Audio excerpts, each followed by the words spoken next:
From the mid-20th century, during a time of challenges and hopeful rebuilding, from an alliance of shared passion, Rex was born, persevering through decades, sustained by faith, emboldened by vision. Rex has become a tradition of service to the nation. With its first publications, Rex pledged itself to a more proactive role in education. As evolving education required new tools and services, so did Rex expand. In the dawn of the 21st century, when education is demanded to foster learning in all forms, learning within and beyond the walls of institutions, for sustaining today for the future.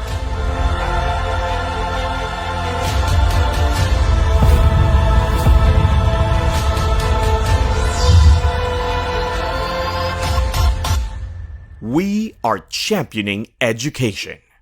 We are now Rex Education.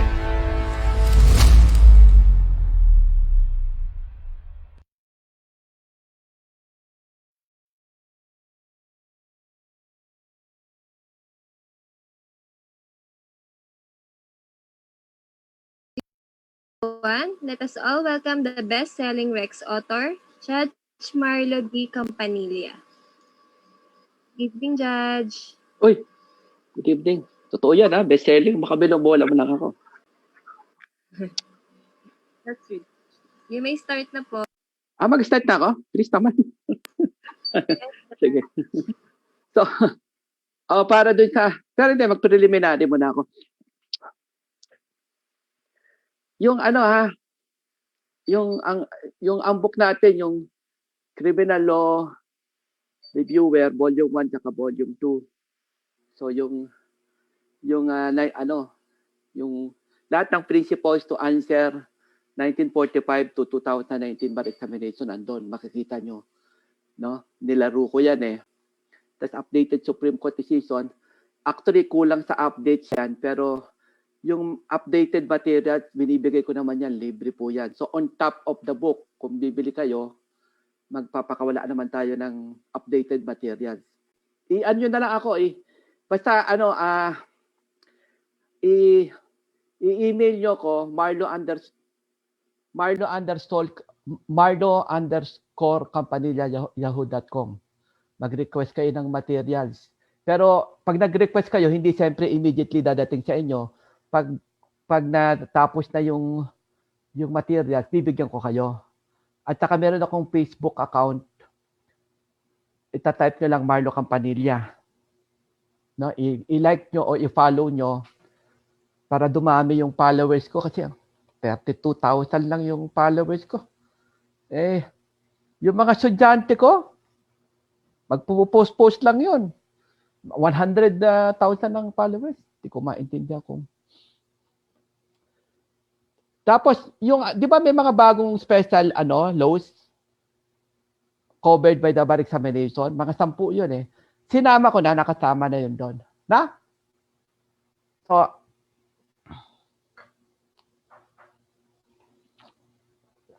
meron pa susunod na lecture to, ha? Actually, nirequest ko to sa Rex. Itong lecture na to, kasi may nag-request din sa akin na magkaroon ng special lecture, mga grupo, free online lecture. So sabi ko, Rex, pagbigyan natin. Pero siyempre, hindi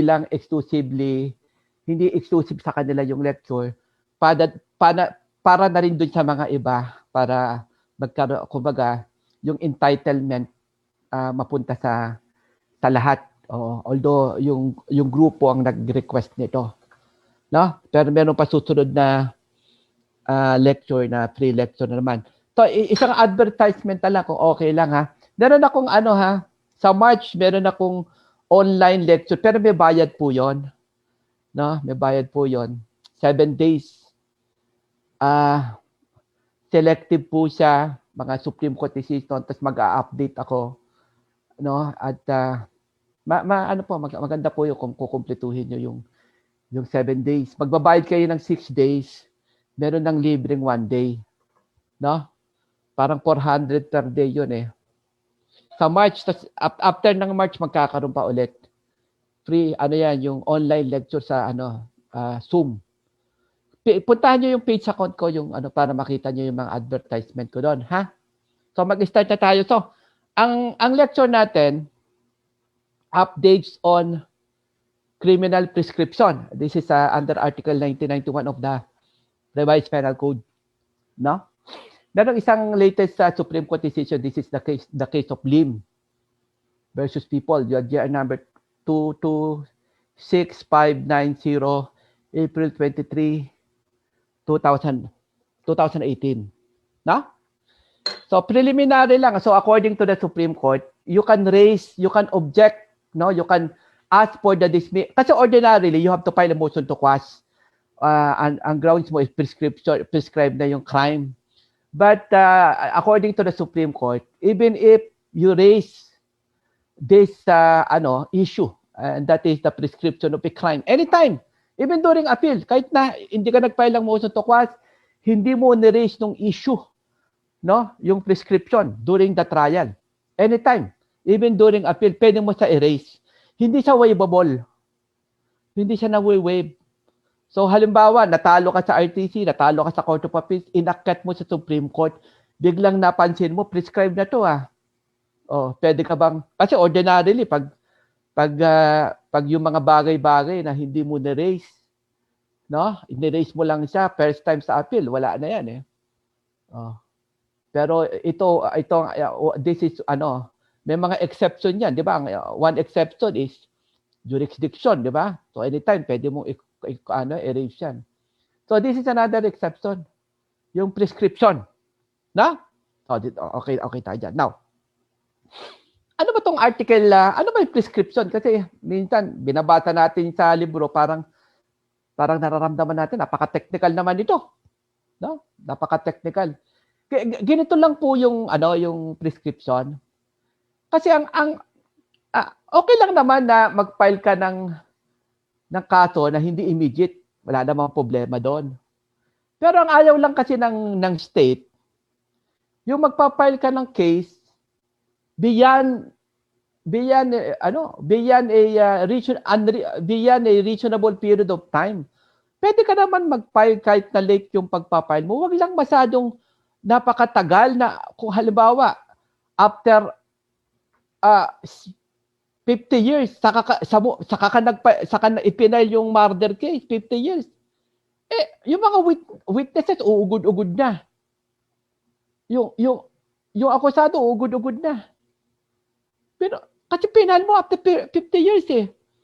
Kaya yung nag-usap-usap sila, sabi nila, nako, parang alanganin naman na hindi natin bibigyan ng kumbaga, i-allow lang natin na mag-file sila anytime. So, dapat ipafile yung kaso within a reasonable period. Now, yung nag-usap-usap sila, ano ba itong reasonable period? I-fix na lang natin para sigurado. No? Alam mo, murder, 20 years. Slight physical injury, 2 months. Pinix na ng batas. Ang tawag dun sa period na yon, yung reasonable period within which one should institute criminal action. Yung tawag din sa reasonable period, ang tawag doon, prescriptive period. Na? Kaya nga kita mo, mapapansin mo. So in other words, yung law on prescription, this is actually a pressure, no? Kumbaga the state is actually pressuring, no? The law is actually pressuring the state through the person in authority or agent or the offended party to immediately file a case. Pinipressure, yun ang essence ng prescription, pinipressure yung state, no? Through the person in authority or agent, such as police, o yung offended party. Normally, yung offended party, yung biktima eh. Pero kung ang patay na siya, ang offended party, yung heirs, no? You apply the law on succession. O na asawa, anak. O kung walang asawa, walang anak, yung parents. Pero dapat you have to apply the kung sino entitled sa diyan sa civil liability, yung award involving civil liability arising from crime, ayun ang offended party. So kung may asawa, may anak, hindi offended party ang magulang. Kung walang asawa, walang anak, ang offended party yung magulang. No? So, pine-pressure siya, i-file mo na agad 'yan. No? Kaya mapapansin nyo, no, at preliminary lang tayo Once na discovered yung krimen, dapat mag-file na ng kaso. Tumatakbo na yung period of prescription. Now, pag nag-institute naman, nag-file ng complaint or information na i-interrupt. Kasi yun lang naman nung pinag-uusapan sa prescription, i-file mo na agad yung complaint o yung information. Huwag mo nang patagalin. Dapat within a reasonable period. And that reasonable period is fixed under Article 90 of the Revised Penal Code and Act 3326. Yun ang reasonable period. I-file mo agad. Ayon. Now, so ang dito tayo sa general rule. Pag-uusapan natin kung kailan tatakbo at kailan ma-interrupt. So, dito muna tayo kung kailan tatakbo. So, obviously, pag yung krimen, nalaman mo na ang general rule yan from the time that the crime was committed, tatakbo na yan. Pero kung hindi pa alam ng personal authority agent or offended party, hindi pa niya alam na may krimen, hindi pa siya tumatakbo. Bakit?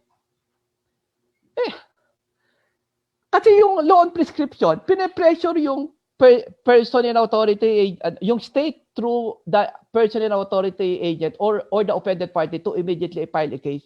Pine-pressure siya. Paano mo pe-pressurein yan na mag-file ng kaso? Hindi pa nga nila alam na may krimen. Di ba? So, kumbaga parang sinasabi mo, mag-file ka agad. Dapat within a reasonable period, i-file mo agad yan. Saglit lang. Paano ko magpa-file? Hindi ko pa nga alam. So, pag nalaman ko na may krimen, saka lang sa tatakbo. No?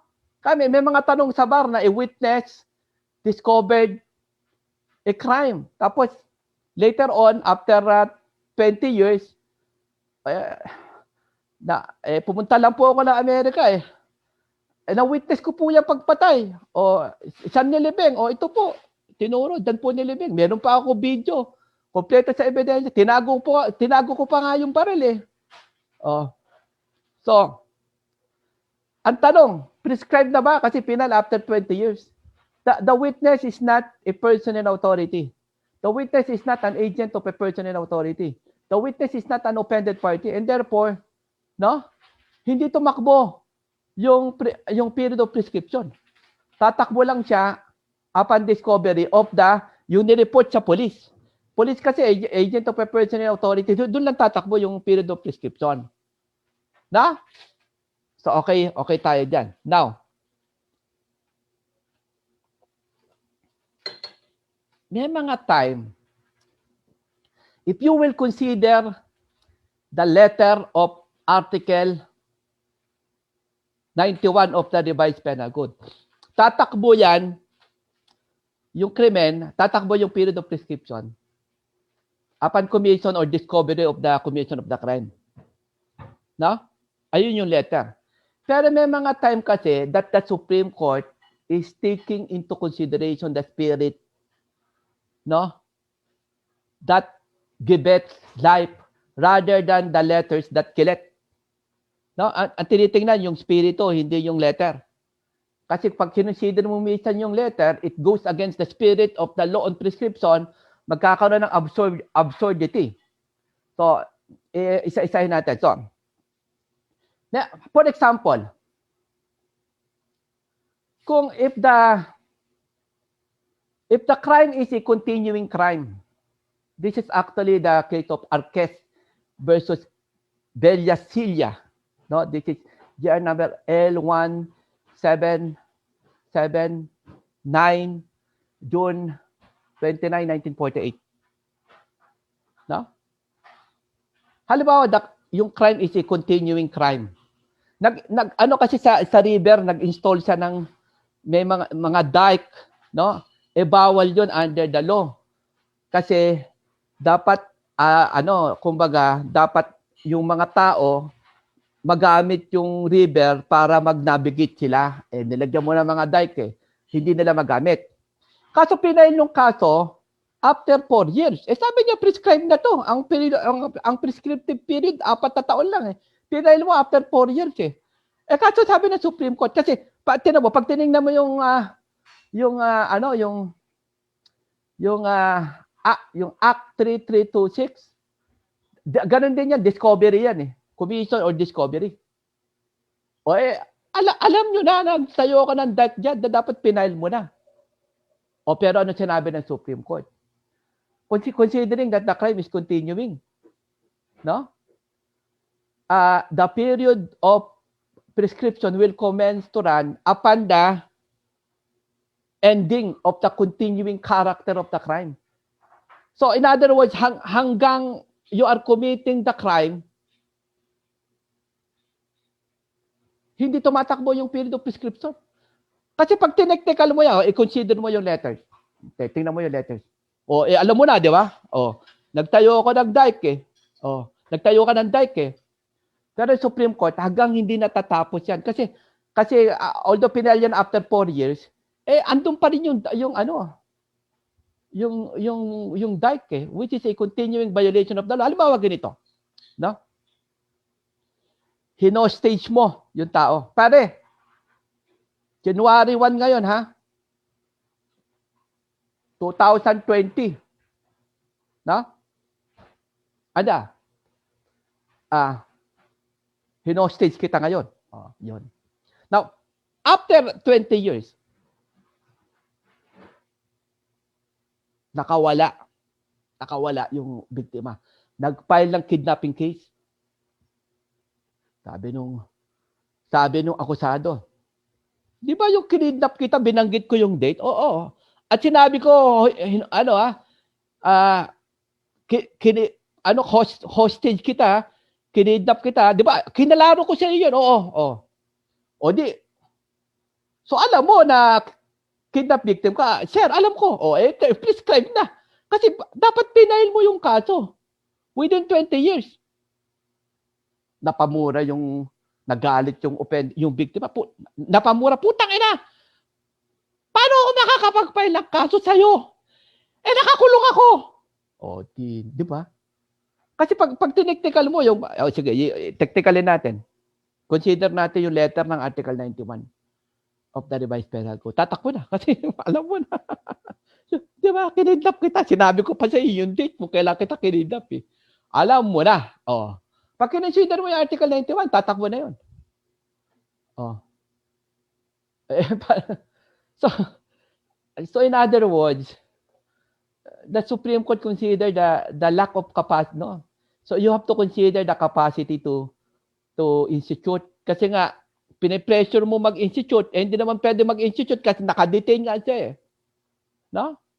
That is the spirit of the law on prescription. And the spirit is that this is a rule that which pressure the offended party to immediately file the case within a reasonable period. That is 20 years, considering that the crime committed is kidnapping. Napaka-absurd na pinipressure mo na siya mag-file ng kaso. Wala naman siyang kapasidad mag-file. Kasi nga, kidnap victim siya. Ayun. Now, another case where the Supreme Court considered the spirit and not the letters. Yung this is the case of People versus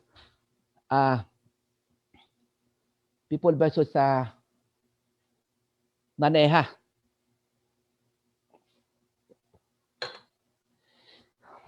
GI number 47684 June 10, 1941. Ang pinag-uusapan rito, false testimony under Article 80 of the Revised Penal Code. False testimony against the accused. Na? Kaso, pag tinignan mo yung penalty sa Article 180, no? Yung false testimony, ang penalty niyan will be based kung convicted or acquitted. So, prior to the finality of the judgment of acquittal or conviction, the crime of false testimony is not yet actionable. In other words, hindi ka makapag-file ng kaso. Pag nag-file ka ng kaso, di-dismiss yan, prematurity. Why? Kasi kung mag-file ka ng kaso, anong penalty?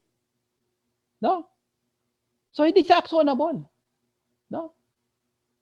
And that is the reason why, according to the Supreme Court, the period of prescription will commence to run not from the time the crime was committed, not from the time that the commission of the crime was discovered. Actually, pag tinan mo, basahin mo yung Article 91 of the Revised Penal Code. Pag kinonsider natin yung letters niyan, discovered na ba? Oo. Kasi, di ba pag nag-testify ka, dyan yung judge, andyan yung abogado, di ba, stenographer. Oh. Di ba? Na-discovered siya at the time that the testimony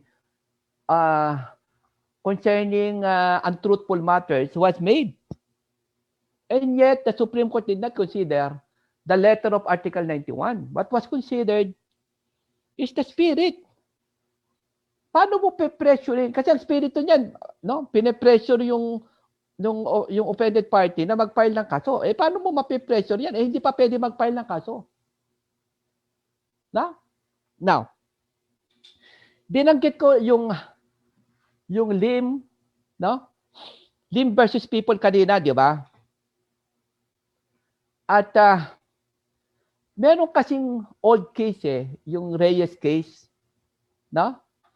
Itong Reyes case, this is an old case at fortunately, nire-affirm ng case of Lim.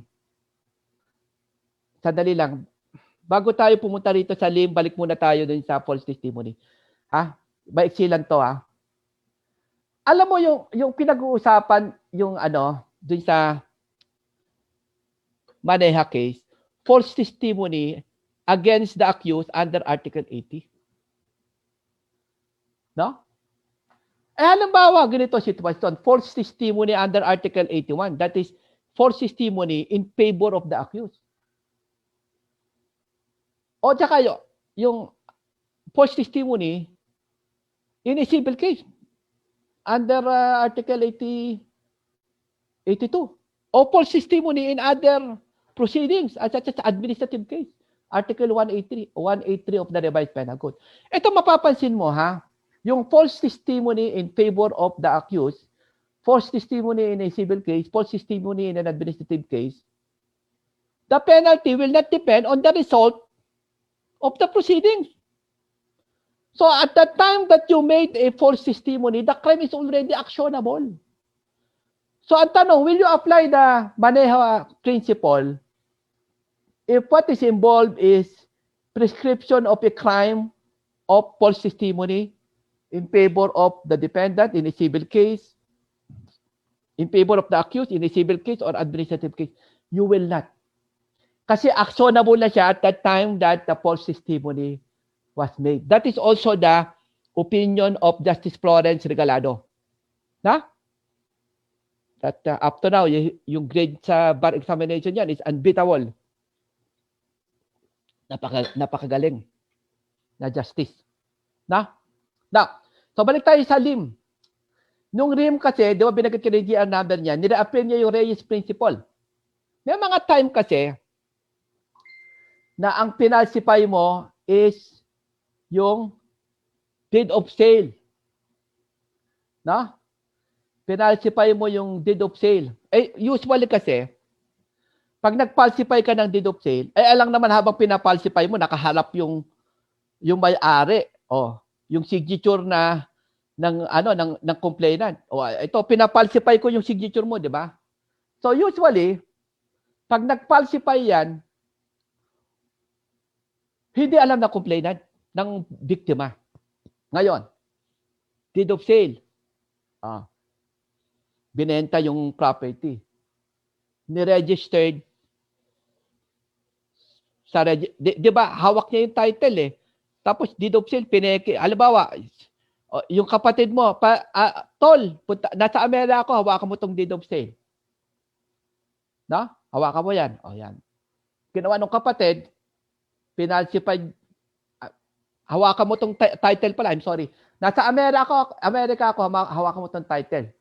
No? Dito meron akong lupa eh. Bahay at lupa. Ginawa ng kapatid, pinalsify yung deed of sale. No? Pinalabas na binenta.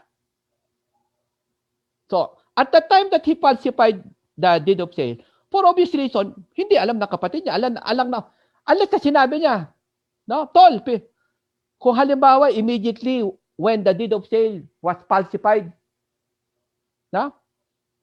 Nalaman ng kapatid, may nagsumbong, pamangkin, pinalsify yung deed of sale, tatakbo na yon. No? Tatakbo na yon. Pero halimbawa, ganito yung sitwasyon. So, pinalsify yung deed of sale. Hindi alam ng kapatid. Kasi pag pinalsify, sa CR lang yan eh. Hindi alam. Tapos, pumunta sa Registry of Deeds. Ito yung title, ito yung deed of sale, tax payment. So, pinakancel yung title, nag-issue ng bagong title. Tapos, after ang period of prescription sa falsification 10 years. After, palagay na natin, 11 years, nalaman ng kapatid na pinalsify yung deed of sale niya. Pagdating niya, hindi na sa kanya, yung title niya, canceled na. So, nag-file siya ng kaso. Prescribed na ba? Alam mo, the Supreme Court at apply the constructive notice rule. So what is the constructive notice rule? So at the time that the deed of sale was registered in the Registry of Deeds, that is a constructive notice to the whole world, including the offended party. No? So at the time na na-registered niyan, meron na tinatawag na constructive notice, so meron ng constructive discovery. So walang actual discovery kasi the actual discovery happens after 10 years. Pero nagkaroon ng constructive discovery. And therefore prescribed na, sabi ng Supreme Court. Ako lang ha. I will not agree with this Supreme Court decision. Kasi ang law of prescription, pressure mo yung offended party na mag-file agad ng kaso. Paano magpa-file agad ng kaso yan kung ang notice is constructive? Dapat actual notice. No? Kasi alam mo yung constructive notice rule, ano yan eh. Sa torrents title yan eh. Para ma-settled na yung kung sino ang owner ng property. Sa akin, dapat hindi ina-apply yan sa criminal case. Pero at the end of the day, I'm not a justice. Hindi naman ako Supreme Court. So we have to follow the Supreme Court decision. Sinasabi ko lang yung opinion ko, pero we have to follow the Supreme Court decision for purposes of the bar examination, practicing law. That is a Supreme Court decision. So you apply the constructive notice rule. Dapat mag-file ka na. Sir, hindi ako makapag-file. Hindi ko alam eh. Notified ka na constructively. No, yun ang sinabi ng Supreme Court, no? Old case yan eh, yung Reyes, pero nire-affirm ng Lim. Doon sa libro ko pa, meron ako doon sa year 2000 na book ko, paki-check na lang kasi yung mali yung citation ko doon eh, kasi parehas na date, pero ang tamang citation niya, Lim eh. Lim versus People. No? Now, merong isang kaso, sermonya, which was affirmed, this sermonya was affirmed in the case of Charillo. Charillo, oponente nito si Justice Peralta. September, ano to? 9. September 16. 2009? No, hindi, September 9, 2009 pala.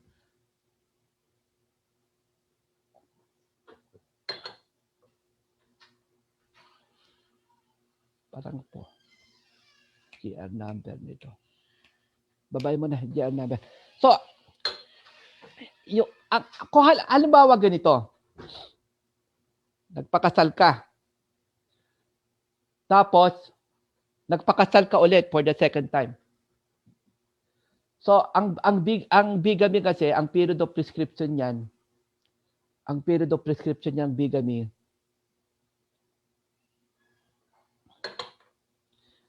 ang GR number niyan, 1644 35. September 9, 2009. Now, so, nagpakasal ka. Siyempre, nakatira ka sa Manila. Ang ginawa mo, nagpakasal ka ng pangalawang beses sa Cebu. Siyempre, kasi pag nagpakasal ka sa Manila, malalaman ng mga kapitbahay mo nagpakasal ka, sasabihin sa asawa mo, nagpakasal na ulit yan, makakasuhan ka. Kaya ang ginawa mo, pumunta ka sa malayo lugar. Hindi, palagay na natin, sa Cebu o kaya sa Hulo, malayo. So walang nakakaalam na nagpakasal ka ng pangalawang beses. Di ba yung marriage certificate, nire-register niya sa civil registrar. After 15 years, nalaman ng asawa mo sa Manila na nagpakasal ka ng pangalawang beses sa Hulo, Mindanao. Nag-file ng bigamy case.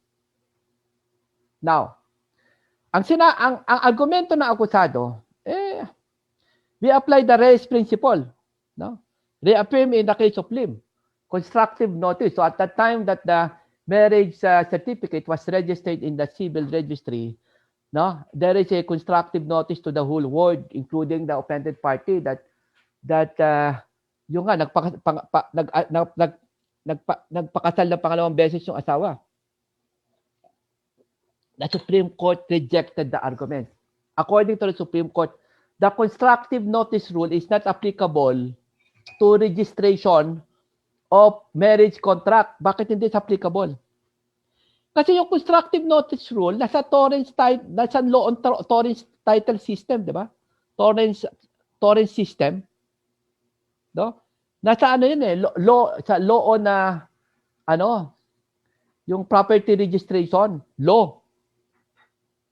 Ngayon, pagdating kasi sa registration ng marriage contract, ang pinag-uusapan rito family code at saka yung law on civil registry. And there is no constructive notice rule under the family code at saka civil registry.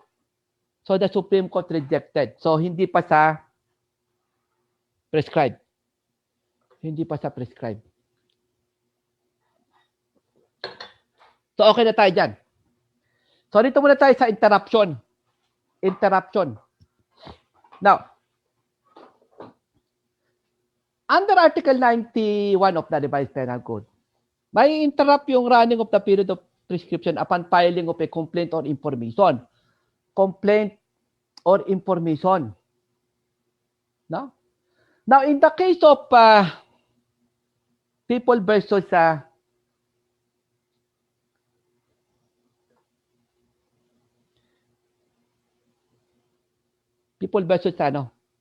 Francisco.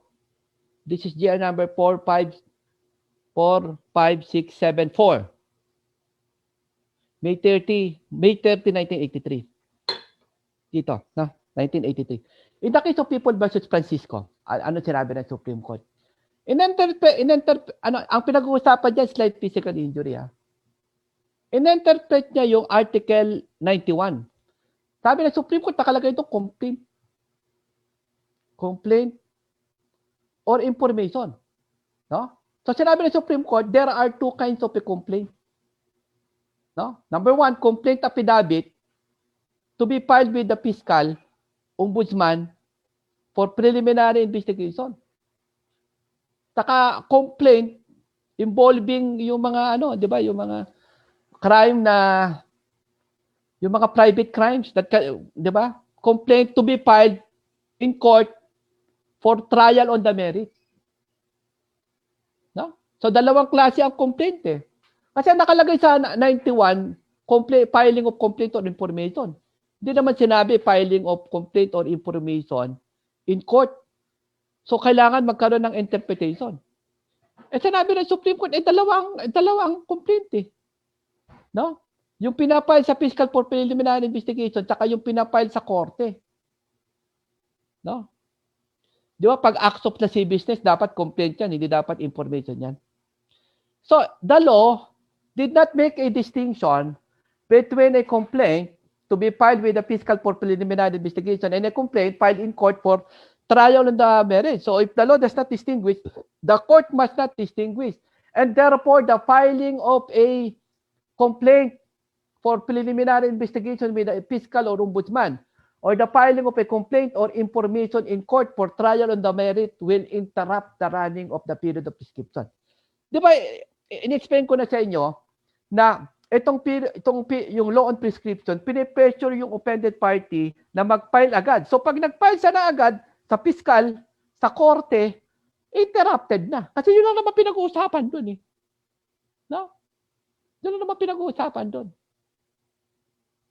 Now, itong Francisco, no?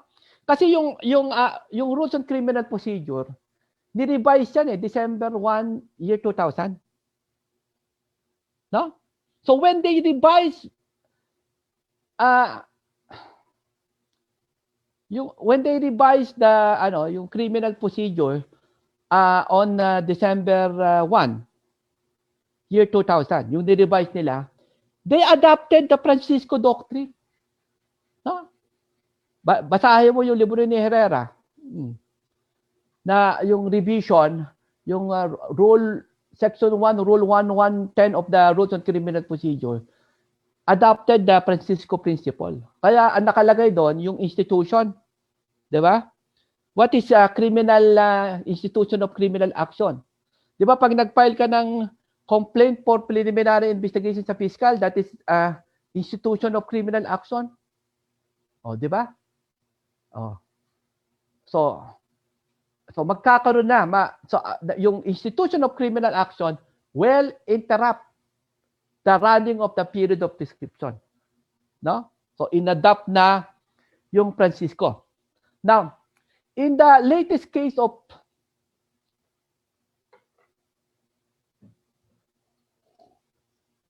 De La Cruz ata eh. Ito, Del Castillo, De La Cruz. Ito yung GR number kasi baka nagkamali ako sa title, pero parang De La Cruz eh. Ang GR number 199030.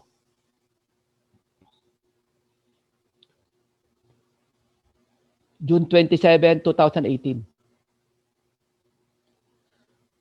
Parang Del Rosario ata eh. O, basta kunin nyo na lang yung GR number. 199030. Yon. Del Rosario ata. No? So, the case of Del Rosario reaffirm the Francisco Doctrine. No? Nire-affirm niya yung Francisco Doctrine. So, okay na tayo dyan. Del Castillo. Parang Del Castillo, Del Rosario, Del Castillo. I-double check nyo na lang ha. I-double check to, i-chat nyo na sa akin. Paki-chat nyo nga. Please. 199030 ha. Paki-chat nyo ha. Del Rosario ata eh. Now,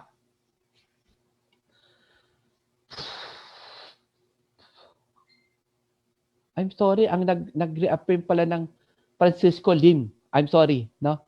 Lim case. Iba pala itong pero yung susunod na lecture natin kasi itong Del Rosario, no? So yung Lim case ang nag-reaffirm ng Francisco. So susunod na lecture natin is Del Rosario, no?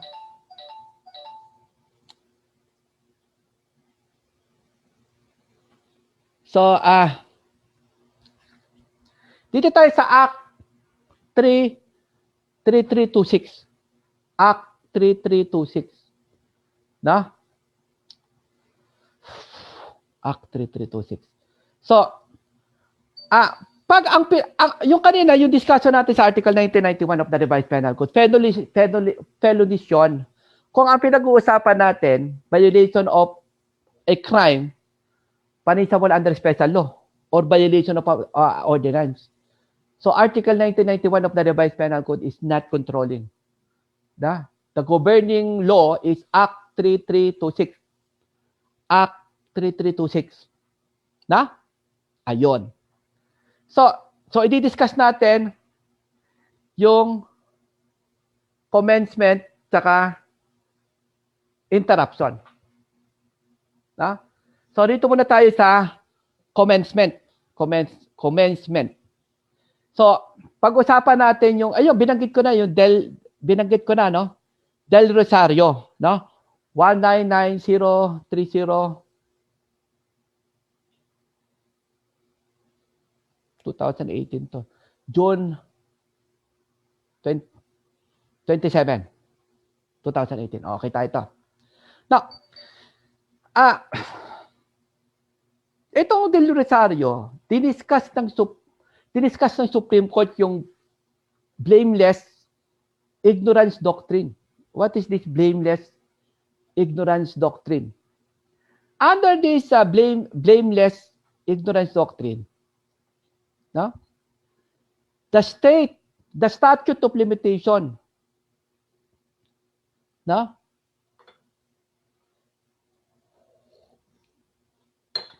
court shall refuse to apply the statute of limitation if the offended party or the personal authority or agent has no reasonable means to know that the crime has been committed. So in other words, the period of prescription will not commence to run if the offended party or the state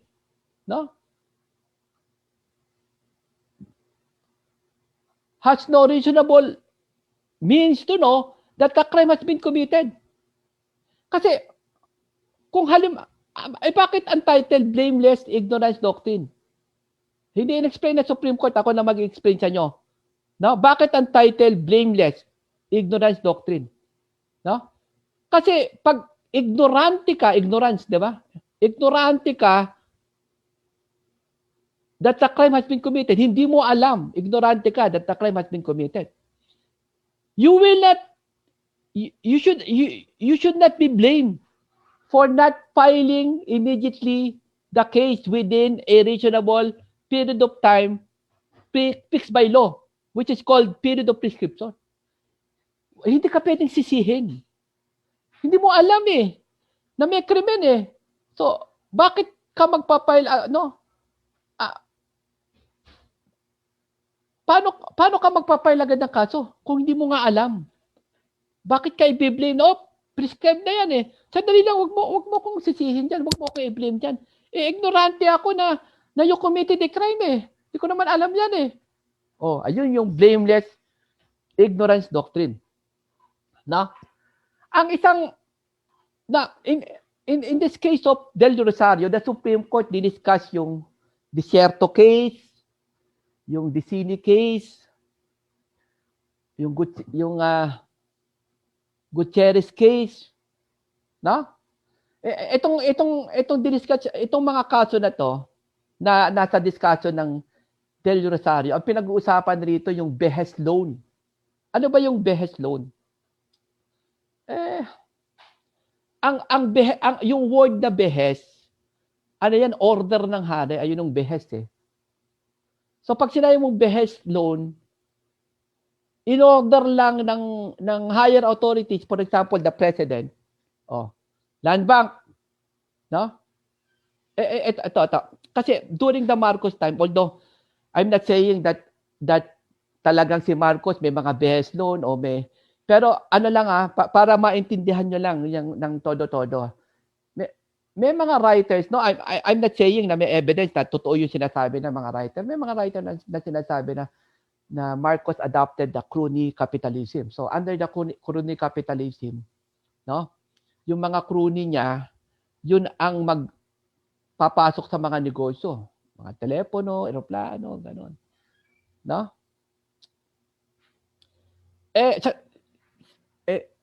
Sabi ng crony, bossing, medyo kulang ang pera natin. No problem. Land Bank, ibigay mo yung pautangin mo to. Sir, wala namang collateral. At saka kulang sa mga requirements. Pautangin mo. Ayun. Sige, pinautang. Ang tawag doon, behes loan. Pinautang dahil inutos na ipautang. Hindi dahil nasumunod sa normal na proseso na dapat may collateral ka, magpipresenta mo, ano ba yung project mo, sa mo dadalhin to, may mga yan eh. May proseso. So, hindi dumaan sa proseso. Pautangan mo yan. Ang tawag doon, behes loan. Now, so for obvious reason, may kaso yung, kasi, halimbawa, yung Section 3G of RA 3019, di ba? At, kasi yung contract, yung behes loan, that is a contract which is disadvantageous yan sa government. Di ba? Sa Section 3G of RA 3019, the Anti-Graft and Corrupt Practices Law, di ba? Entering into a contract which is on behalf of the government, which is manifestly disadvantageous on the part of the government. That is a violation of RA 3019. For obvious reason, yung mga behes loan, that is a violation of Section 3G. At saka pwede din yan sa Section 3E eh. Di ba? At giving unwarranted preference, advantage, causing undue injury to the government through manifest partiality, evident bad faith. Now, dito sa mga behes loan, yung pinail nila, kasi dati ang period of prescription sa RA 3019, 10 years, tapos ginawang 15. Pero ngayon yung latest, inamendahan kasi yan yung Section 19 ng RA 3019 ng RA 10910 at amended ang period of prescription 20 years. Ngayon, pero pag mapapansin nyo yung mga kaso na dinidiscuss ng Del Rosario, such as Desierto at Disney, no? Medyo mababa yung period of prescription, ma-exceed 10 years. So, ang tanong, prescribed na ba? No? Kailan tatakbo? Sabi ng Supreme Court, prior to the EDSA Revolution number 1, prior to the ousting of the President Marcos because of the EDSA Revolution, the period of prescription will not commence to run. Why? Kasi, during that time, nobody dares to question a transaction involving behes loan. Kasi may blessing allegedly may blessing ni Marcos yun. At saka there is no way to know that is a behes loan because the information are not available. Alam, pupunta ka ng land bank, umutang daw to alam ko, crony na yan umutang daw. Pwede yung makita yung mga dokumento. Hindi mo makikita yun ng mga dokumento. So, paano mo malalaman na behes loan yun? Paano mo malalaman na hindi dumaan sa normal na proseso yun? Paano mo malalaman na may violation ng RA 3019? Walang ebidensya. Kasi according to the Supreme Court, no, the public officer, such as yung officer ng land bank, and offended pa yung offender, no? Yung nabenepisyan, such as yung mga cronies, are conspiring, no? They are conspiring and they are suppressing information or evidence that they violated RA 3019. So in other words, ang kinonsider ng Supreme Court rito is that, kasi di ba sa law on prescription, mag-file ka na within a reasonable period. Paano nga kami makakapag-file? Hindi nga namin alam na may violation ng RA 3019 kasi walang ebidensya. Hindi kami makakuha ng dokumento. And kaya sabi ng Supreme Court na tatakbo lang yung period of prescription involving violation of RA 3019, no? In connection with behest loan after EDSA Revolution number 1. Ngayon, after masyadong no. Pero may isa pang Supreme Court decision na after siya, pero after the government conducted an exhaustive investigation and discovered that the loan, no, and na pinautang ng land bank sa isang alleged crony is a behest loan, which is a violation of RA 3019. Doon lang sa tatakbo. Kasi pag pinapatakbo mo na yan, kumbaga ibig sabihin, pag tumatakbo na yung period of prescription, pinipressure mo na mag-file ng kaso. Paano nga makakapag-file ng kaso? Hindi nga alam na may kaso. No? Yung isang sinay sa Supreme Court, yung Disney case no? O ano yung Disney case? Yung nuclear power plant project. Although sinabi ng Supreme Court, naka-televise yan na magkakaroon ng nuclear power plant project. Ang problema, yung mga dokumento, hindi ka makakakuha ng kopya. And that is the reason why hindi pa tatakbo ang period of prescription. Hindi sa tatakbo. No? Now, dito tayo sa, di ba ang pinag-uusapan natin is yung Del Rosario, di ba? Pinag-uusapan natin. So what is the crime involved in Del Rosario? This is yung sa SALN. No? Yung failure to file SALN. So sinabi ng Supreme Court dito, para tumakbo ang period of prescription, merong dalawang rule, general rule at saka exception. General rule at saka exception. So what is the general rule? No? Tatakbo siya upon the commission of the crime. Immediately when the crime is committed, tatakbo na yan. Na? Sinuntok ka. Slight physical injury, tatakbo na yung period of prescription, 2 months. So the general rule, commission of the crime, tatakbo siya. Now, but according to the Supreme Court, merong second rule. No? Merong exception. Yung exception nito, if at the time the crime was committed, the personnel authority agent or the offended party are not aware, no? Are not aware that the crime has been committed. And therefore, the period of prescription will commence to run upon discovery. No? Upon discovery. Now, sabi ng Supreme Court, ang rule, you apply the general rule. No? Yun. Ngayon, pero ano yung instance where you can apply yung exception? Ayun nga, yung upon discovery. Now, to apply the exception, and that is discovery of the crime, you will consider, according to the Supreme Court, availability or suppression of information regarding the commission of the crime. No?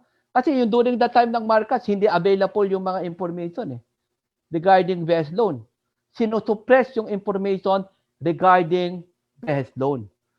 No? So, to consider the exception, to apply the exception to the general rule, and that is the period of prescription will commence to run upon the discovery of the crime, you will consider, number 1, availability of information.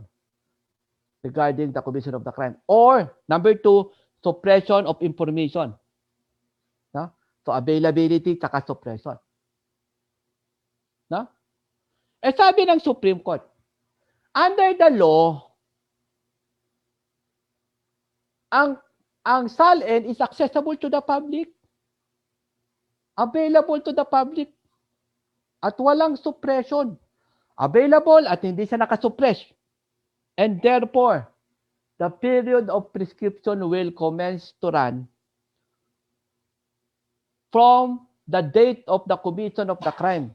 And that is the expiration of the period within which one should file SALN. Na? Ayun yung Del Rosario. Now,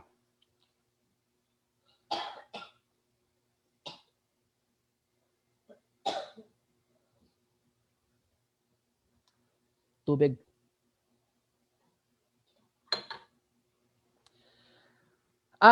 Now, sa violation of ano tayo? Sa violation of BP 22. No? Violation of BP 22. Kailan ba tumatakbo yan? Alam mo yung period of prescription. Alam mo yung nasa Manila ako, fiscal ako doon. Ang policy ng opisina namin, tatakbo siya upon the issuance of the check. Ako, I respect yung policy ng Office of the City Prosecutor in Manila. Subordinates lang ako eh. Wala naman tayo, hindi naman, kumbaga. Pero, I respect, but I will not agree. Bakit? Ang period of prescription, the law on prescription, this is in effect a law that pressures the offended party to immediately file a case within a reasonable period of time fixed by it. Na? Ngayon, pag issue mo ng cheque, may krimen na ba? Bakit mo pipressurein yung offended party na mag-file ng kaso? In-issue mo pa lang yung cheque. Kaka-issue pa lang yung cheque, magpa-file na ako na agad ng kaso? At saka, di ba prescription of crime? How can you describe that as prescription of crime if there is no crime at that time that the check was issued? Kasi the crime will be committed upon the bouncing of the check, not upon the issuance of the check. So at the time that the check was issued, wala pang krimen. O paano nagkaroon ng prescription of crime if there is no crime to speak of? Hindi mo pa nga, kung di tumalbog yan, so nag-file ka na ng kaso. O sige, pagka-issue ng cheque, pagkahawa ko ng cheque, sabi nung law prescription, mag-file ka na ng kaso. O sige sir, magpa-file na agad ako. Nag-file ka ng kaso. Hindi naman tumalbog. Di ba katawa-tawa yon? Now, so, for obvious reason, yung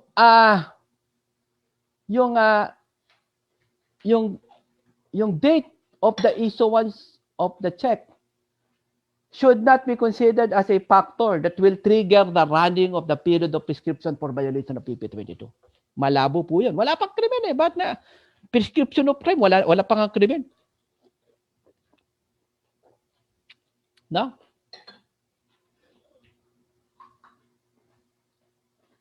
Now, kailan ba nakukumit yung krimen? Kailan nakukumit yung violation of PP 22? In the case of Bautista, upon the dishonor of the check, the crime is already consummated. Paano yung notice of dishonor? Yung notice of dishonor is not an element of violation of PP 22. But that is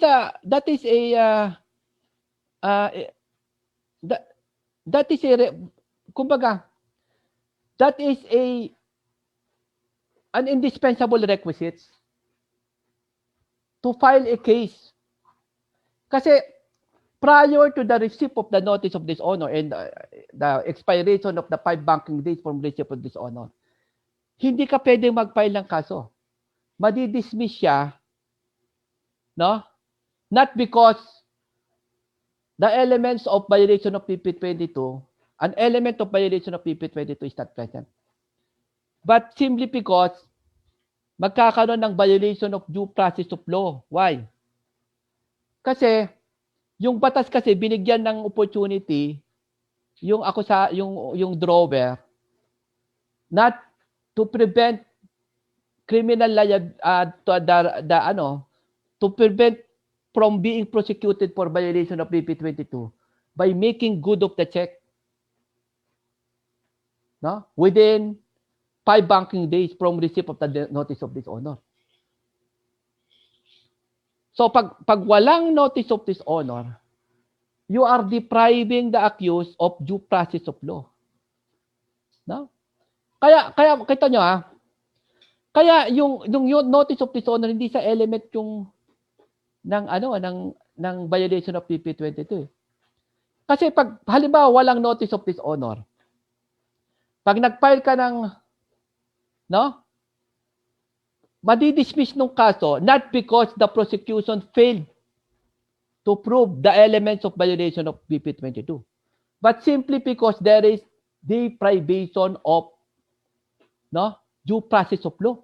And that is, nawawala yung opportunity to make good of the check for purposes of averting criminal action. No? And that is within 5 banking days. Now, so in other words, at the time na na-dishonor yan ng bangko, yung violation of PP22, committed na siya. Pero hindi pa siya actionable. Bakit? Magiging actionable siya upon the expiration of the 5 banking days from receipt of the notice of dishonor. Doon siya magiging actionable. Why? Kasi although na-commit na yung krimen, mag-file ka ng kaso, wala pang notice of dishonor, ma-dismiss yan. Not because of failure to establish the elements of violation of PP22, but because of deprivation of due process of law. No? So ang tanong, kailan tatakbo yung period of prescription? From the date of dishonor or from the expiration of the 5 banking days? 5 banking days from receipt of the notice of dishonor. Tatakbo siya not from the date of the dishonor, but from the date of the expiration of the 5 banking days from the receipt of the notice of dishonor. Why? Diba sa maneha, yung false testimony committed na and yet hindi sa actionable, so yung tatakbo yung period of prescription from the time na naging final na yung judgment of conviction or acquittal, from the time na naging actionable na siya. Kasi bakit mo siya pe-pressurein na mag-file ng kaso kung hindi pa siya pwede mag-file? Ganun din sa violation of PP22. Why would you pressure the offended party to file a case involving violation of PP22 if he cannot file a case? Because the crime is not yet actionable. It will become actionable upon the expiration of the 5 banking days from receipt of the notice of dishonor. The notice of dishonor. Doon lang sa magiging actionable. No? Kasi it will be absorbed that you will let the period of prescription running and yet there is no way for the offended party to interrupt the running of period of prescription because he cannot file a case. Tatakbo lang yan kung meron na siyang capacity to file a case. No? And that is the reason why in the case of People versus Pangilinan, this is GI number 15266-2.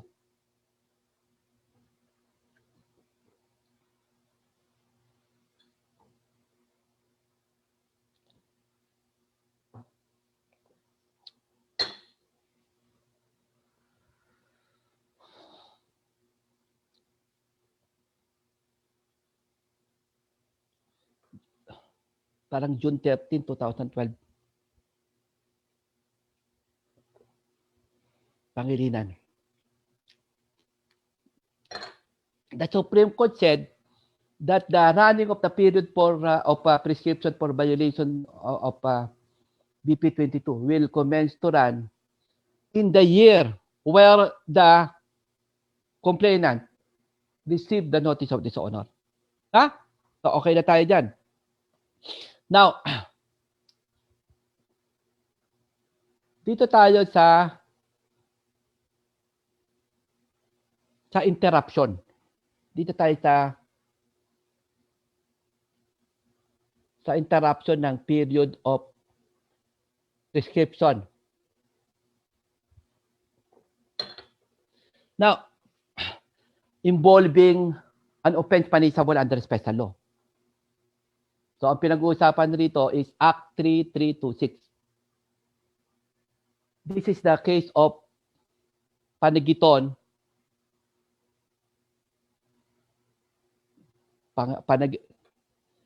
panagiton, yung interport, pangilinan. Yung nga, panagiton, interport, pangilinan, which was reaffirmed by the latest Supreme Court decision. This is Lee versus People. People versus Lee ata. GR number 234 6/18 September 16, 2019. Na? So, latest Supreme Court decision Lee. So, itong Lee, nire-affirm niya yung panagiton, sec interport, no? At saka pangilinan principle. Ngayon, so pinag-uusapan natin rito is a crime punishable under special law. So, yung period of prescription nasa Act 3326. Now, bago tayo magpanagiton, pangilinan, sec interport, yung interport case at saka Lee. Dito muna tayo sa Saldivia. No? Yung Saldivia, ang ponente nito si Justice Isagani Cruz. Napakagaling po niyan. Parang 1992 to eh. Parang July 3, 1992. This is an old case penned by Justice Isagani Cruz. Sabi ng Supreme Court through Justice Isagani Cruz, Saldivia to ha. Kasi pag binasa mo kasi yung Act 3326, what will interrupt the running of the period of the prescription is the institution of judicial proceedings for punishment, for investigation or punishment. No? Institution of judicial proceedings for investigation or punishment. So, sinabi ng Supreme Court sa Saldivia, judicial proceedings no? So, ang word ng judicial proceedings.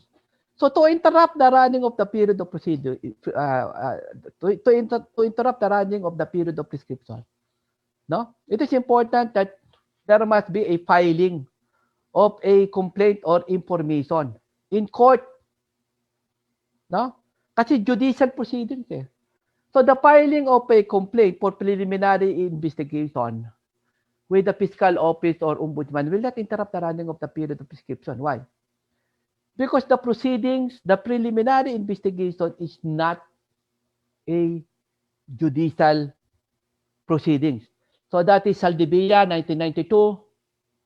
No, however, it was abandoned by the Supreme Court in the case of Panikiton at Interport, Pangilinan, and the latest Supreme Court decision, Lee.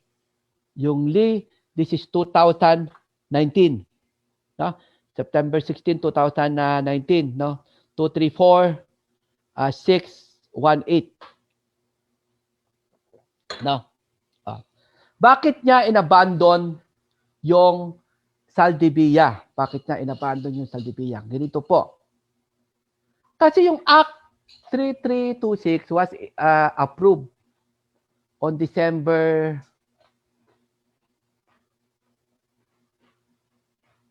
4, 1926. December 4. So, the procedural situation in 1926 is different, no? In 2000 at is different today. Iba yung procedural situation nila. What is the procedural situation? Ganito po yung procedural situation dati, no? Dati kasi, yung 1926, ang fiscal hindi nagkakandak ng preliminary investigation. Ang nagkakandak ng preliminary investigation yung Justice of Peace. Considering that it was the Justice of Peace which is conducting preliminary investigation. So yung pinraise nila, yung sinulat nila yung Act 3326, nilagay nila judicial proceedings, institution of judicial proceedings for investigation.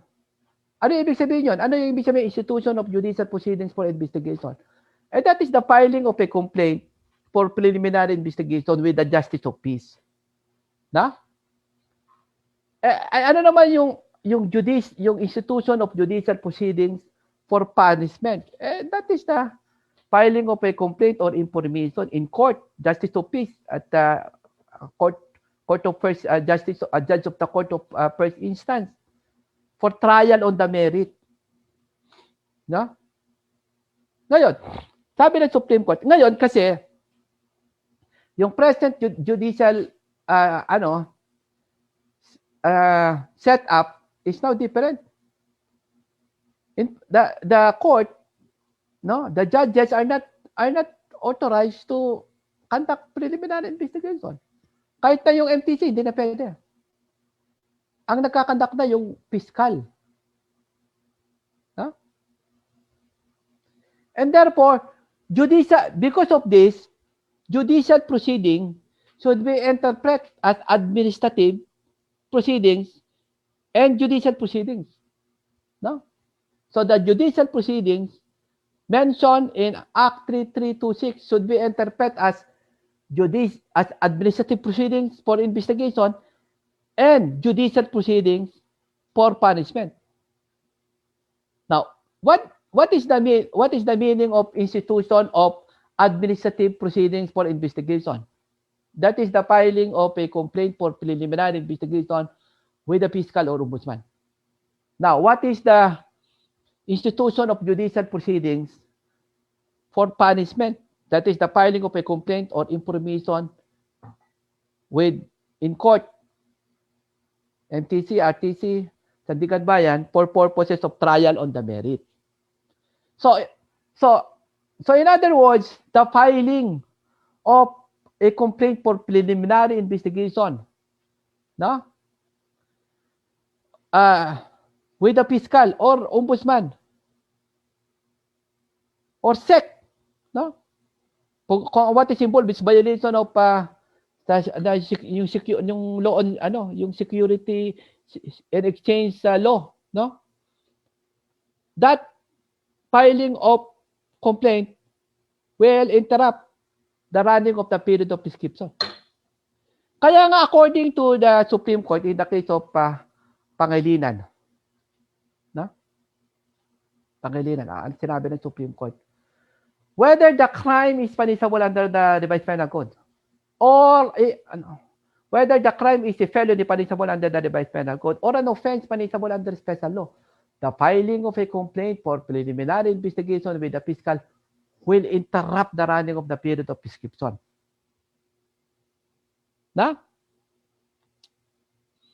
Pero siyempre, yung Romualdez case kasi importante na dapat yung proceedings is a legal proceedings. Kasi 'di ba yung sa Romualdez case nag-file ng kaso sa sa PCGG, involving against a crony for violation of RA 3019. Sabi ng Supreme Court, yung investigative authority ng PCGG is only applicable if what is involved is a crime in connection with ill-gotten wealth, alleged ill-gotten wealth during the Marcos time. So halimbawa, chinarge mo yung crony, alleged crony, violation of RA 3019 involving the ill-gotten wealth of the allegedly of the Marcoses, may authority ang PCGG. Kasi ang function talaga ng PCGG, i-recover yung ill-gotten wealth. Pero kasuhan niya yung alleged crony ng violation of RA 3019, hindi naman in connection to the recovery of ill-gotten wealth, wala siyang authority. And that is the reason why, according to the Supreme Court, the proceedings before the PCGG did not interrupt the running of the period of prescription because that proceeding is unconstitutional. Void. A void preliminary investigation will not interrupt the running of the period of prescription. Now, so okay na tayo dyan, no? 5 minutes, si-share lang ako ha. Share. 5 minutes.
Eto ha.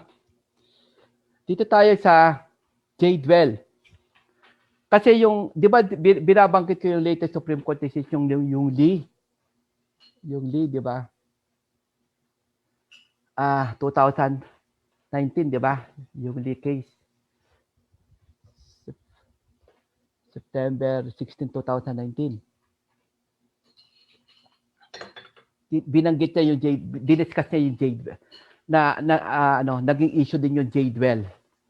Pero dito muna tayo sa Jadewell Parking System Corporation versus Lidua. Ang ponente nito si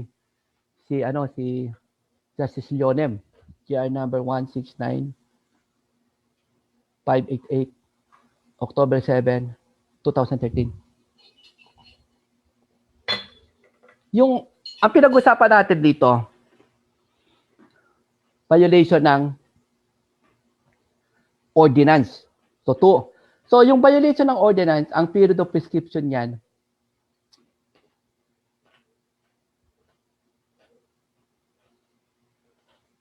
two months. I'm sorry ha. Bago tayo mag-Jadewell, meron pa ako isa palang ile-lecture, no? Di ba yung RA 3019, ang period of prescription niyan is 20 years. Nasa section 19 ng RA 3019. No? Now, di ba yung Act 3326, ang pinag-uusapan doon, period of prescription, commencement, saka interruption. No? Ulitin ko, yung Act 3326, Special Law Ordinance, no? Period of prescription, interruption, no? Commencement saka interruption. Ngayon, Dito sa RA 3019, yung period of prescription, nasa Section 19. Now, pagdating sa period of prescription involving a crime, no, punishable under RA 3019, you consider, what is controlling is not Act 3326. No? Ang controlling diyan yung Section 19 ng RA 3019. No? Ayun. No? Pero pagdating dun sa commencement tsaka running, wala sa Section 19. Yung commencement tsaka running. So pagdating sa commencement tsaka running, you still apply Act 3326 as interpreted in the case of panigiton, pangilinan, etc. Na? Ulitin ko So even if the special law provides a provision on period of prescription, and therefore Act 3326 is not anymore applicable. But if the special law, usually hindi nagbibigay ng rule yan sa commencement saka sarani, commencement saka interruption So walang provision on commencement saka running. So pupunta ka pa rin sa Act 3326. No? As interpreted by paniguton, pangalinan, and therefore the filing of a complaint, no, for preliminary investigation with the ombudsman, tatakbo siya. In fact, in the case of Lee, no, yung 2019 case, ang pinag-uusapan diyan sexual harassment Sa yung RA 7877 7977 o 7877, paka-check na lang.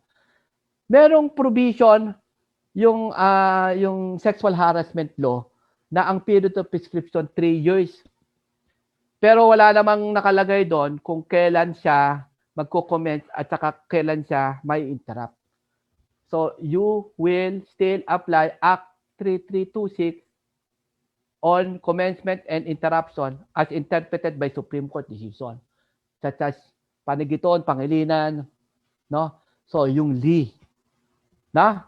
So okay na tayo diyan. So sa Lee case, kasi public officer sa ombudsman penal, so interrupted yung running of the period of prescription. Okay tayo diyan. So balik tayo sa Jadwell. No?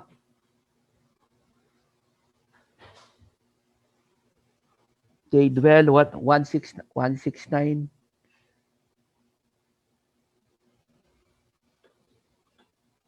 588 October 7, 2013. Ang ponente si Justice Leonem.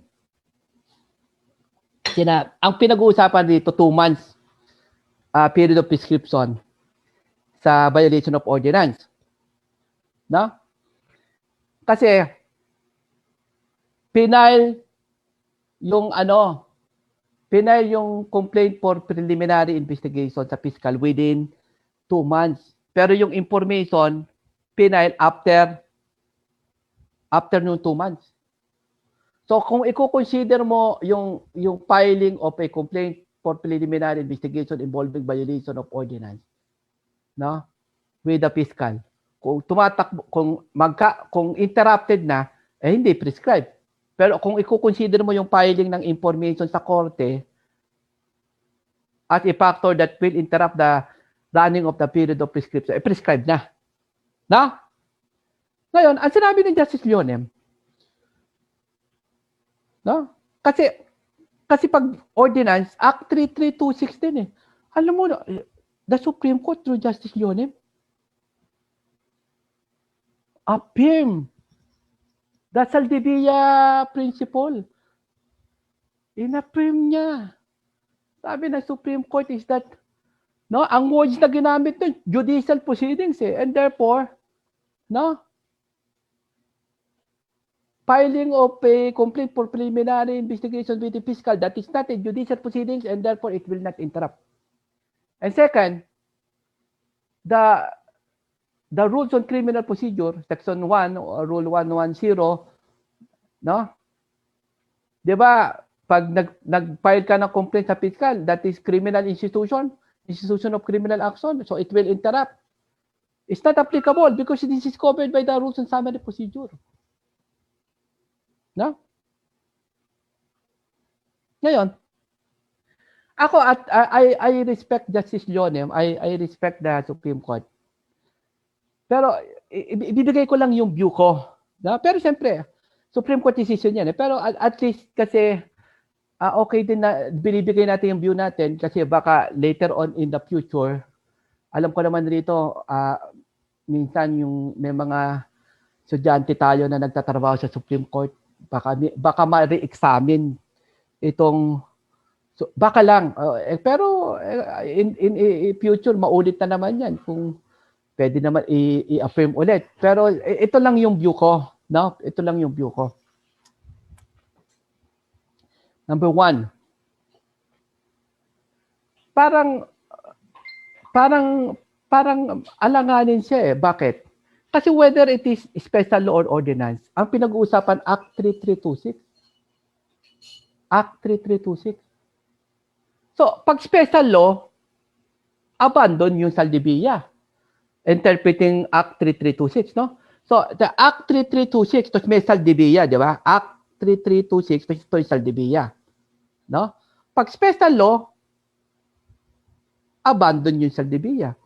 Pag ordinance, affirm yung saldibiya because of, no? Because of deed well. Ulitin ko So, Act 3326, ito may saldibiya. Pag special law, affirm, abandon yung saldibiya. Panagiton, Pangilinan, Li, etc. Pero pag ordinance, affirm yung saldibiya, parang alanganin. Second, pag binasa mo yung rules and summary procedure, ang nakalagay yung commencements ng criminal action, pag upon filing of a information or complaint sa korte. Pero hindi naman nakalagay doon na the commencement of the criminal action is the one that will interrupt the running. Hindi naman nakalagay doon. At saka ito Ito, isa pa. Prior to the revision of the rules on criminal procedure, and that is December 1, year 2000. No? Ito nakalagay sa rules on criminal procedure. Ito nakalagay. The institution, pag nag-file ka ng complaint for preliminary investigation, consider siya as institution of criminal action. Tapos nakalagay sa old rules ng criminal procedure, nakalagay doon, the institution of criminal action will interrupt the running of the period of prescription except in cases covered by the rules on summary procedure. That is the old rule. No? Ngayon, dumating tong revision, ni-revise siya. No? Ni-revise. Ang nakalagay doon, the institution of criminal action will interrupt the running of the period of prescription except those cases involving violation of special law. So, yung old rule, ang exception, ang general rule, pag nag-file ka ng complaint sa fiscal, interrupted. Ang exception, summary procedure. Yung new rule, ang general rule, pag nag-file ka ng complaint sa fiscal, interrupted. Ang exception, special law. Now, bakit nila pinalitan yung words, yung sa old rule, ang exception, summary procedure, sa new rule, ang exception, special law? Bakit? Si Herrera nag-explain. Sabi ni Justice Oscar Herrera, who is one of the members of the committee who drafted the revision of the criminal procedure. Kasi ang explanation nila doon is that hindi na gagawing yung cases covered by the rules on summary procedure as an exception to Section 1, Rule 110 of the Rules on Criminal Procedure. So in other words, the intention is that whether the case is covered by regular procedure or summary procedure, no? You apply Section 1, Rule 110. Ang exception lang special law, not, no? Hindi yung cases covered by the rules on summary procedure. Na? Pero, at the end of the day, that is a Supreme Court decision. No? Pero, in my submission, applicable lang ang J-12 principle sa violation ng ordinance. Hindi siya pwedeng mag-apply sa felony at saka violation ng special law. Dito muna tayo sa special law. No? Sa special law. Yung People versus Pangilinan, which was reaffirmed in the case of People versus Lee, latest Supreme Court decision po yan. Oh. Anong pinag-uusapan sa People versus Pangilinan? Na nireaffirm ng People versus Lee, latest Supreme Court decision, violation of PP 22. Covered ng summary procedure yan. So, ang tanong, halimbawa, violation of PP 22. Penal yung complaint for preliminary investigation within the period of prescription of 4 years. Pero penal yung information after 4 years kasi tumagal yung preliminary investigation. Now, anong susundin mo? Yung J-12 o yung Pangilinan Lee, no? O yung Pangilinan which was reaffirmed in the case of Lee. Kasi pag sinunod mo yung J-12, prescribed na yan, dismissed. Pag sinunod mo yung Pangilinan, hindi pa sa prescribed. Pwede mo kasi sundin yung J-12 kasi covered ng rules and summary procedure yan eh. Oh. Will you apply J-12? You will not. Why? Kasi J-12 is not, the Supreme Court is not sitting en banc. And therefore, J-12 cannot abandon Pangilinan. At saka yung sinabi ng Supreme Court sa J-12, hindi applicable yung Pangilinan kasi hindi naman violation ng ordinance. Now, in the case of Lee, yung Lee case na 2019, latest yan, sinabi ng Supreme Court, the Supreme Court expressly stated that J-12 did not abandon the Pangilinan principle. The factual situation in J-12 is different from Pangilinan because yung J-12, ordinance, Pangilinan, special law. So, with this pronouncement of the Supreme Court in the case of Lee, no? So parang sinasabi na, ito na, no? Although hindi direktang sinabi, pero ito yung epekto ng principle ng Lee. Na ang J-12, ordinance yan. Pag special law, huwag natin apply yung J-12. So parang sinasabi ng Supreme Court, ordinance lang yan. No? Now, kung halimbawa ganito, ang pinag-uusapan oral defamation or slight physical injury, covered ng rules on summary procedure to. Penal yung complaint for preliminary investigation within 2 months. Pero penal yung information sa korte after 2 months. Nag-file ng motion to quash. Ngayon, pag sinunod mo yung J-12, summary procedure to eh. O following na J-12, filing of complaint for preliminary investigation will not interrupt. Now, controlling ba yung J-12? J-12 cannot abandon the Francisco. Binanggit ko na yung GR number ng Francisco. Yung Francisco Doctrine, nire-affirm na yan ng rule, ng Section 1, Rule 110 of the Rules on Criminal Procedure. Jadwell cannot abandon the Francisco. Hindi naman en banc yun, Jadwell. Yung di ba? Hindi niya kayang i-abandon yan. Eh, ang Francisco slight physical injury covered by the rules and summary procedure. And then the simple oral defamation. Yung Bautista slight physical injury, they affirm the Francisco even if the case is covered by the rules and summary procedure. So the filing of a complaint for slight physical injury with for preliminary investigation with the fiscal will interrupt. Saka second, bakit hindi mag-a-apply ang Jadwell? The Jadwell is interpreting Act 3326. No? While Francisco is interpreting Article 91 of the Revised Penal Code kasi simple oral defamation eh.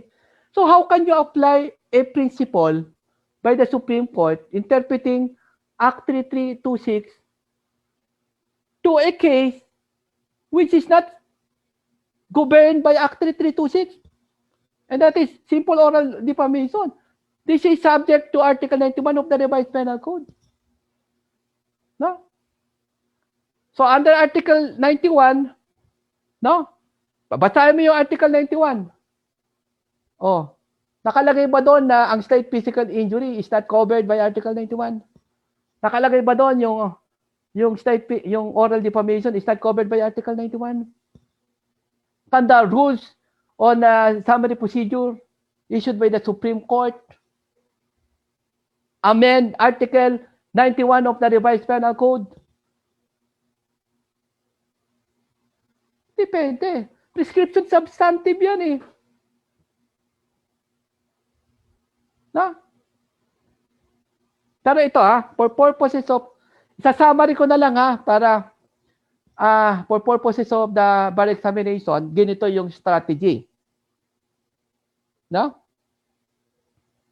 Pag violation of BP 22, 4 years ang period of prescription yan. Covered ng summary procedure. Huwag niyong banggitin yung na-covered siya ng rules on summary procedure. Basta ang pinag-uusapan dito, prescribed na ba? Nagkaroon ba ng interruption? So, ganito lang explanation para simple lang. Ganito lang explanation.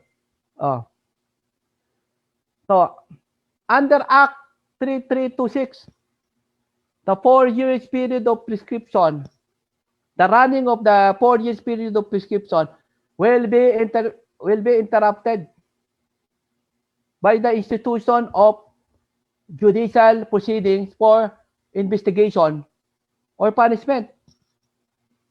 Judicial proceedings should be interpreted as administrative and judicial. There is an administrative judicial proceedings for investigation once a complaint for preliminary investigation was filed in the fiscal. And there is institution of judicial proceedings for punishment if a complaint or information is filed in court for trial on the merits. Thus, the filing of a complaint for violation of PBT 22 for preliminary investigation with the fiscal will interrupt the running of the period of prescription. So, okay tayo dyan. Now, pagkalibawa, ang pinag-uusapan slight physical injury or simple oral defamation. Huwag niyong banggitin na covered sa ng rules and summary procedure. Ang issue lang naman dito, prescribed na ba? O ito, explanation dyan. Under Article 90 of the Revised Penal Code, 91 pala. No? The running of the period of prescription will be interrupted by filing of information or complaint. Now, the law, the complaint, no? The meaning of complaint is the concept of the complaint includes a complaint filed for preliminary investigation with the fiscal and a complaint filed in court for trial on the merits. Now, the law did not distinguish whether the complaint pertains to that filed in court for trial on the merits. If the law does not distinguish, the court must not distinguish. And therefore, the filing of a complaint for preliminary investigation involving slight physical injury with the fiscal will interrupt the running of the period of prescription. Now, third situation. Ano ang tanong sa bar? Ordinance. Ordinance. Ganito, explanation nyo, mag-iiba na. So, under Act 3326, to interrupt the running of the period of prescription, there must be institution of judicial proceedings for preliminary investigation or punishment. Preliminary investigation is not a judicial proceeding, and therefore, the filing of a complaint for preliminary investigation with the fiscal will not interrupt the running of a period of prescription. And second, under the rules of criminal procedure, the filing of a complaint for preliminary investigation will interrupt the running of the period of prescription. But this is not applicable because violation of ordinance is covered by the rules on summary procedure. So, okay na tayo sa updates. Kung merong questions, pwede naman. Rex, okay na tayo. Meron pa tayong 15 minutes. 20. Kung gusto nyo ng open forum, pwede naman. Kaya ako paliwanag. Unless na ayaw na nila. Meron, wala. Hey, Wala. Judge. Let me check po sa Facebook page. Sige, ano sabi? Judge.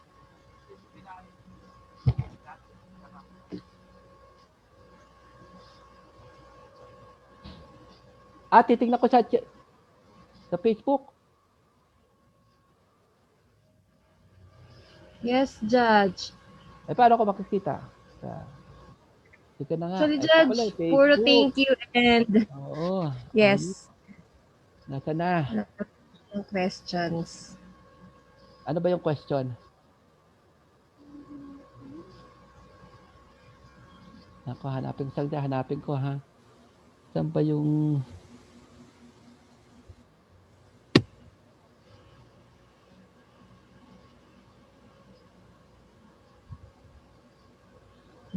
Sadali lang ha.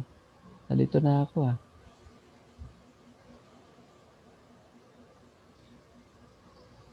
Di pwede basahin mo na lang. Hindi siya, basta. Sadali lang ha.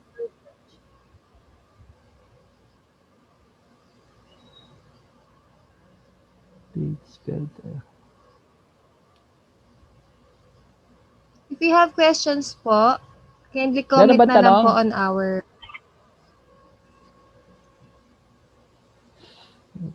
Facebook page. Hindi ko makita yung Facebook page. Hey, Judge, binabasa ko naman po. Or on thank you po eh. Ito pala. Ito. Inbox. Sige, basahin mo na lang. Ito, sandali lang ha. Para mabasa ko.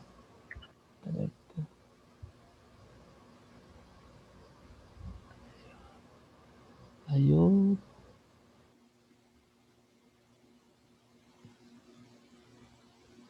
Bakit ayaw?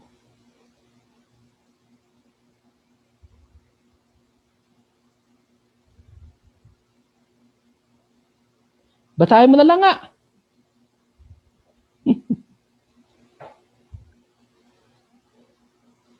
Judge, meron pong isa. Sige, ano yun? Isa lang. Sige, mas maganda kung isa lang. Ito. Yan. Yan. Ito na. Tapos, nasa yung inbox. Basahin mo na nga. Ito pala, Jury sa BP 22 na after 5 banking days, start running of press. Ano na? Ito, prescriptive period po and venue to file RA 4200. RA 00 po. 4200. Ano yung anti-wire? 00, Judge. 4200? Prescriptive period po and venue to file. Yes po. Nasaan? Kaya nga, tanong mo yung anti-wire tapping? Ang tanong ba, anti-wiretapping? Act 4200? Yes po. Yun lang, Judge. Eh. Hindi, yung Prescriptive period po and venue to fact. yung wala sa Act 4200, walang provision on period of prescription. So you will go to Act 3326.